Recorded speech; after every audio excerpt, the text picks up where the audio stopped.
বিপর্যস্ত উত্তরবঙ্গ, কোথাও রাস্তা ভেঙেছে, কোথাও বা বাঁধ ভেঙে একাকার এবং মানুষ সেক্ষেত্রে ক্ষতিগ্রস্ত হয়েছে।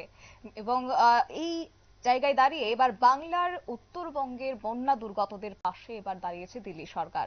দিল্লিতে ত্রাণ সংগ্রহ করেছেন কেন্দ্রীয় মন্ত্রী সুকান্ত মজুমদার এবং দিল্লি প্রদেশ বিজেপির তরফ থেকেও বাংলায় পাঠানো হয়েছে ত্রাণ সামগ্রী। এই বিষয়কে কেন্দ্র করে কি জানিয়েছেন কেন্দ্রীয় মন্ত্রী সুকান্ত মজুমদার, শুনুন।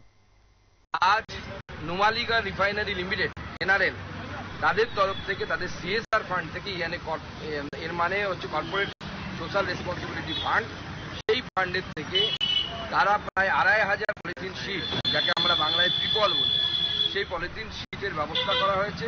আজ দিল্লি থেকে সবুজ পতাকা দেখিয়ে আমি এখান থেকে এখানে রওনা করলাম এবং এই পলিথিন শিট শিলিগুড়ি এবং সংলগ্ন অঞ্চলে, যে উত্তরবঙ্গের বন্যা বিধ্বস্ত অঞ্চল দার্জিলিং, মিরিক, নদিয়া, এই সমস্ত জায়গায় ভাগ করে ডিস্ট্রিবিউট করা হবে।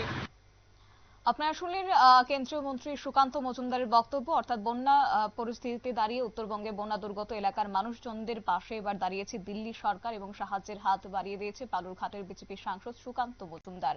এবং জানা গেছে জেলা বিজেপির উদ্যোগেও উত্তরবঙ্গের বন্যা দুর্গত অঞ্চলে মানুষদের কাছে 100 কুইন্টাল চাল এবং শুকনো খাবার পাঠানো হয়েছে। মঙ্গলবার দুপুরে প্রায় 100 কুইন্টাল চাল পাঠানো হয়েছে বলেও খবর রয়েছে। নিয়ে নিচ্ছে ছোট্ট একটি বিজ্ঞাপন বিরতির সঙ্গে থাকুন।